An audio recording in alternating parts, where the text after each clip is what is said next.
মই আপোনালোকক স্বাগতম জনাইছো। দৰ্শকসকল, আজি মই আপোনালোকৰ ওচৰলৈ অসমৰ লগতে দেশ বিদেশৰ বিভিন্ন ধৰণৰ খবৰ লৈ আহিছো। খবৰকেইটা খুবেই গুৰুত্বপূৰ্ণ, গতিকে ভিডিঅ'টো অলপো স্কিপ নকৰাকৈ শেষলৈ চাই যাব। নিতৌ এনেধৰণৰ খবৰ পাই থাকিবলৈ আমাৰ চেনেলটো ছাবস্ক্ৰাইব কৰি ৰাখিব আৰু এটা কৰি লাইক কৰি আমাক উৎসাহিত কৰিব। আহক এতিয়া আমি ভিডিঅ'টো আৰম্ভ কৰোঁ। এটা বিগ ব্ৰেকিং নিউজ। আজিয়ে খোলক নাৰী শক্তি ছেভিংছ একাউণ্ট। 1 কোটি টকা পৰ্যন্ত লাভ কৰক দুৰ্ঘটনা বীমা আঁচনি। হয় দৰ্শকসকল, আজিয়ে খুলি লওক নাৰী শক্তি ছেভিংছ একাউণ্ট। নাৰী শক্তি ছেভিংছ একাউণ্টৰ জৰিয়তে লাভ কৰক বিশেষ সুবিধা। কেৱল মহিলাসকলৰ বাবে এই বিশেষ সুবিধা আগবঢ়াব বেংকে। 1 কোটি টকা পৰ্যন্ত আকস্মিক দুৰ্ঘটনাৰ বাবে লাভ কৰিব বীমাৰ সুবিধা। এই আঁচনিৰ জৰিয়তে ঋণ সম্পৰ্কীয় মাচুল ৰেহাই, স্বাস্থ্য বীমা, কম সুতত ঋণৰ সুবিধা লাভ কৰিব মহিলাসকলে।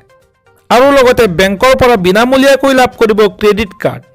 18 বছৰৰ ওপৰৰ প্ৰত্যেকগৰাকী মহিলাই খুলিব পাৰিব এই একাউণ্ট। আনহাতে ডিজিটেল প্লেটফৰ্মতো উপলব্ধ হ'ব এই নাৰী শক্তি ছেভিংছ একাউণ্ট।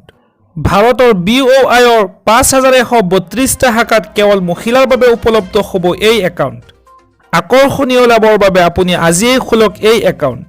ইয়াত বহুত কষ্ট কৰিলে, আমি নানান তথ্য তেওঁলোকক দিলোঁ, বহুত কথা ক'লোঁ, তেওঁলোকেও আমাক বহুতখিনি কথা ক'লে। সেই কথাৰ মাজেদি গৈ লাষ্টত এটা সিদ্ধান্তত উপনীত হৈছোঁ। আমাৰ মেইন উদ্দেশ্য এই আইনখন বাতিল কৰা, তাত আৰু বেলেগ কথা নাই।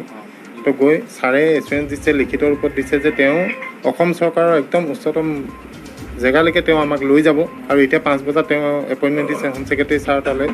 আমি তালৈকে যাম এতিয়া। যদি এইটো সৰ্বভাৰতীয় এটা প্ৰব্লেম, এই প্ৰব্লেমটো আমি নৰ্থ ইষ্টৰ ফালৰ পৰা মোটামুটি বহুতখিনি আগবাঢ়ি গৈছোঁ আৰু আশা কৰিম অসম চৰকাৰে যেনেকৈ কথা দিছে তেনেকৈ কথা ৰাখিব। পৰৱৰ্তী সময়ত আপোনালোকৰ চকুৰ আগত চব থাকিব। এইবোৰ চব অন ৰেকৰ্ড হৈছে আৰু কাগজ পাতিৰ সৈতে হৈছে।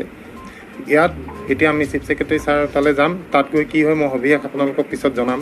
কিন্তু মই অন্তৰৰ পৰা কৈছোঁ, ছাৰক থেংকছ দিছোঁ ইমানখিনি কৰাৰ কাৰণে। সমূহ ৰাইজলৈ বহুত ধন্যবাদ যাচিলোঁ। আপোনালোকে এই সময়খিনিত আমাক ইমান লগ দিলে। কি হয় পিছত দেখা যাব। আপোনালোক সকলো ভালে থাকক। কাইলৈ ৰাতিপুৱা 5টা বজাৰ পৰা সকলোৱে নিজৰ কামত লাগি যাওক। প্ৰতিজন চালকক ধন্যবাদ, আপোনালোকে ইমান কষ্ট কৰিলে আজিৰ দিনটো। চবেই নিজৰ কামত লাগি যাওক, নিজৰ কাম কৰক। পৰৱৰ্তী অৱস্থাত আমি কি সিদ্ধান্ত লওঁ আপোনালোকক জনাম আৰু কি চৰকাৰে আমাক কৰিব আমি সকলোবোৰ জনাম। আইন বাতিলটো আমাৰ ৰাজ্য চৰকাৰৰ ওচৰত নহয়, এইটো কেন্দ্ৰীয় চৰকাৰৰ এটা আইন। তো সেই আইনখন আমাৰ ৰাজ্য চৰকাৰে বাতিল কৰিব নোৱাৰে। যিহেতু কেন্দ্ৰীয় চৰকাৰৰ হোম ডিপাৰ্টমেণ্টৰ ফালৰ পৰা এটা বিবৃতি আহিছেই যে এই আইনখন এতিয়া প্ৰযোজ্য নহয়। এই আইনখন প্ৰযোজ্য হোৱাৰ আগত তেওঁলোকে সৰ্বভাৰতীয় সকলো শ্ৰমিক মঞ্চৰ লগত আলোচনা কৰিহে প্ৰযোজ্য কৰিব। গতিকে আমি আশাবাদী, কাৰণ এই কোনো মটৰ শ্ৰমিক সন্থাই এইটোত তেওঁলোকক এগ্ৰী নকৰে। চ' তাৰমানে এই আইনখন কোনোপধ্যেই লাগু নহয় আৰু মানি লোৱা নহ'ব। এইটো একদম খাটাং। এই আইনখন কোনোপধ্যেই ভাৰতত বলবৎ নহ'ব।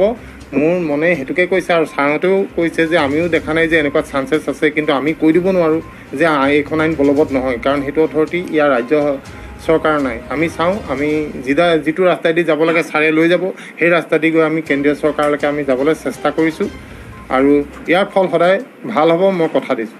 চিধা কথা আমাৰ এটাই, এতিয়াও আছে, আগতেও আছিলে আৰু ভৱিষ্যতেও থাকিব। এই আইন বলবৎ হ'ব নোৱাৰে, কোনো কাৰণত নোৱাৰে। কথা সিমানে। যদি হয় আৰু উৎপাত হ'ব। কৈ আছিলোঁ আৰু আমাৰ গাঁৱৰ মানুহে পথাৰত গৰু দিবলৈ গৈছিলে, তেখেতক খেদি আহিছিলে প্ৰথম বাঘটোৱে। তেতিয়া তেখেতে বাঘ বুলি কৈছে। আমাৰ ইয়াতো বাঘ আজিলৈকে ওলোৱা নাই, আমি বিশ্বাসো কৰা নাই। কিমান সময়ৰ কথা? আপোনাৰ 5:30 মানত গৰু দিবলৈ যেতিয়া মানুহ যায় আৰু এজন মানুহক আপোনাৰ ইয়াত ধৰিছিলে। আমি যদি লাঠি লৈ নগ'লোহেঁতেন তেনেহ'লে তেখেতকো মাৰি পেলালে হয় কিজানি। তাৰপিছত আপোনাৰ বাঘটো তেতিয়া দেখিছোঁ ইমানটোমান হ'ব ওখ। তাৰপিছত আপোনাৰ বহুত মস্ত মানে বাঘ, প্ৰকাণ্ড একদম। তাৰপিছত আপোনাৰ সেইকণৰ মানুহজনক আপোনাক আঘাত কৰিলে। আমি গাড়ী দি ইতিমধ্যে পঠাই দিছোঁ আমি চিভিললৈ, তেখেতৰ যাতে ভাল হয় সেইটো কাৰণে আমি পঠাই দিছোঁ। তাৰপিছত আহিলোঁ, আহি পেলাই আমি তাত মানুহজনক হেৰি কৰিহে আছিলোঁ, তেতিয়া আহি পেলাই তেখেতক মাৰিয়ে পেলালেহি আহি বাঘটোৱে।